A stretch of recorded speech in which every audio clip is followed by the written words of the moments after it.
What's up, Barnhill family, and welcome back to the channel. Yo. So, Nick, moving on with the Barnhill brothers end of the year best of list. Yeah. Who was the fighter of the year in 2021? And when I think about this, had Dustin Poirier gotten over on Charles Oliveira, there would have been no question. Not even close. When you beat the biggest star in MMA twice and then end the year becoming the champ, that would be almost a better year than anybody's ever had in MMA history, both financially, for notoriety, for, just status, cementing yourself as a person that is going to be not only in the Hall of Fame, but one of the most talked about fighters of all time going forward. Unfortunately for the Diamond, Charles Oliveira is proving to be as good as advertised. So when I have to look at the whole stable of fighters who really had the best 2021, I think I just have to give it to the guy who's doing it better than anybody right now in MMA, and that is the Nigerian Nightmare, Kamaru Usman. Yes. The way he just flatlined Jorge Masvidal was a thing of absolute beauty. Colby Covington,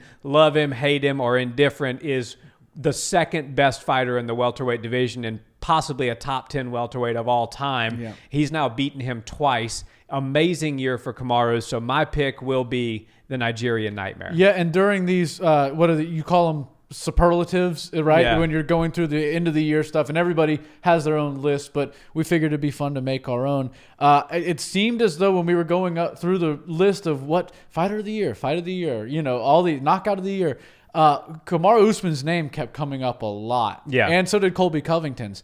And I honestly think that fight of the year could have gone to Colby versus Kamaru because that was such an amazing fight. In my opinion, the biggest fight of 2021 was that one. It was a real grudge match. You got to see, the entertainment aspect of the sport. You got to see just pure skill. The only fight that rivals that one as far as skill for skill goes is the Peter Yan versus Corey Sandhagen fight. And, we couldn't have Kamaru Usman just be in every category, aside from submission. We could have easily just made this the year of Kamaru Usman recap videos. Right. So we had to spread the wealth around a little bit. But, Colby and Usman definitely put on, that's a, what do you call it? When you get through the top five and you go some honorable mentions. Yeah. That's an honorable mention if I've ever heard of one. But I really thought that it was an amazing year for Kamaru. I was blown away with how he was able to dismantle Jorge Masvidal and the way he was able to get in there and prove to the world that once again, Colby Covington might be the best number one ranked fighter in the world, but he is the champion for a reason. Incredible. I'd love to see them go at it again, but that usually doesn't happen. And it would be quite a tough task for Colby to get back to the championship as long as it's around Kamaru's waist. But man, those guys are good. And in a different direction, I'm going to go with who I thought was the fighter of the year, and that's Ciryl Gane. And Nice. If the 2021 calendar was 13 months long, he could very well run away with this thing with 4 wins. Yeah. And maybe all finishes, likely. Not all finishes, but all dominant victories, Yeah. I meant to say. Ciryl Gane came in really hot. They'd really started to test him this year with high-level opponents, Rosenstrike, Volkov, Derek Lewis, the number one guy at heavyweight right now, the knockout king. Yeah. And he passed with flying colors. And now he's got the showdown with his old teammate, which in my opinion is one of the most exciting, maybe the most exciting heavyweight matchup we've seen in several years. The fact that they were teammates, the fact that we think that Ciryl Gane has the jump on him as far as skills go, the fact that he's got a title now around his waist, so it's champ versus champ. All of these things are leading up to a mega heavyweight title fight. This is going to prove to us who the best fighter on the planet is. And as of right now, the scariest fighter on the planet is Francis Ngannou. Yeah. Make no mistake about it. And if Ciryl Gane wins next month, I don't believe the scariest man in the world title leaves Francis Ngannou's possession. But the greatest fighter on the planet will definitely go to him. And to see him at such a young part of his career, to be as high up as he currently is, he's never been taken down. He's dismantling everybody. He's got the skills and the speed and the maneuvers of a light heavyweight or even a middleweight. and he's just doing really, really amazing things. I think that he got over on all of us here in Houston. He kind of knows the entertainment aspect of the sport. I think he's doing all the right things, and even though it's a tall order to beat Francis Ngannou, I think he's the favorite. And if like I said, if the calendar year was 13 months, we could be looking at a 4-0 guy, which is unheard of, and the last one being with a icing on top with a championship.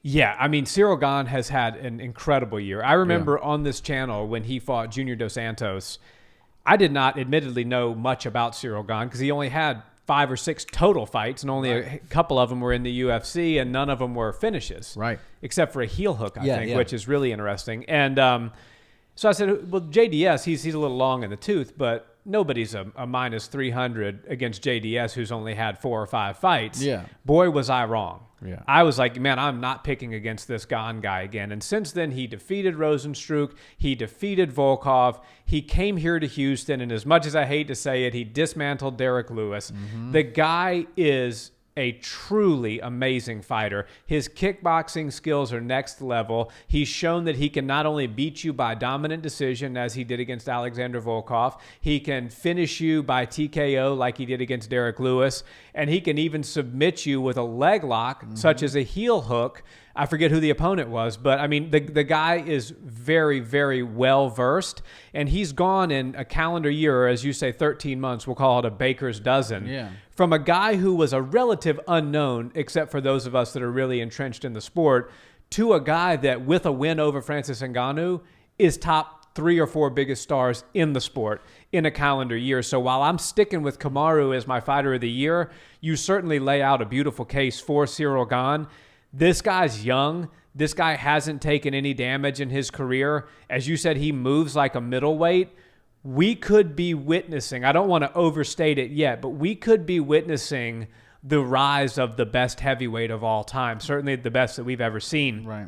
I don't want to, give away too much because we're going to be doing a predictions video on this fight coming up here in the next couple of weeks, but just suffice it to say, I believe that Ciryl Gane has a very good chance of winning this fight against Francis. And if that's the case, you can't have more of a rise of a fighter in a short amount of time than he's had. So I think that this guy, the sky is truly the limit for him. He gets the marketing aspect. He has the skills. He looks the part. The French accent is fantastic. The fact that he walked out to Paul Wall here in Houston. He trolled the whole crowd. Everybody thought it was Derek. And then, and everybody starts cheering, and then they see Gane come out, and then they start booing. I thought it was brilliant. As much of a Derek fan as I am, I have to give credit where credit's due. Ciryl Gane had a hell of a 2021. Yeah, I was really blown away, and I can't wait to see this fight. And the fight fan in me wants to see Ciryl Gane get this win over Francis Ngannou. I love Francis. I think he's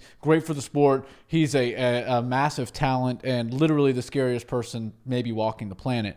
But I personally want to see Ciryl Gane get the win and then welcome John Jones into the heavyweight division, right into a title fight, because I truly believe that we could see the 2022 most technical fight of the year take place in the heavyweight division, which is unheard of. Most people look at heavyweights as these brutes that just go in there and see who knocks the other one out. If John Jones goes in there with his set of skills that we know he has, and Ciryl goes in there with the skills we know he has, we're going to see something really incredible. John loves to prove people wrong. He loves to do things that haven't been done before.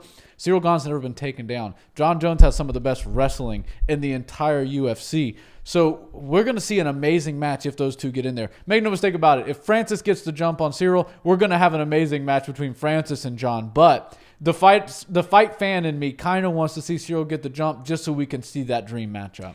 Yeah, and it's very interesting because Francis is on the last fight of his contract if he loses. Yeah. If he wins, I think he has an immediate one more fight, maybe a rematch or something like that. Yeah. But if Francis loses and then him and the UFC cannot come to a deal, we could actually see Ciryl Gane send Francis to box Tyson Fury or send Francis to fill in the blank. Who knows what? I'm hopeful that the UFC and Francis will come to an agreement, and I think it'll happen. But we could see the final fight of Francis Ngannou in the UFC. I don't think it's likely, but there certainly is a chance. So that date in January is going to be circled on my calendar with a big red pen. Yeah, I can't wait. Scott Coe could be licking his chops if they do release him. You better believe it. Guys, thanks so much for watching this video. We want to know from you, as always, your opinion.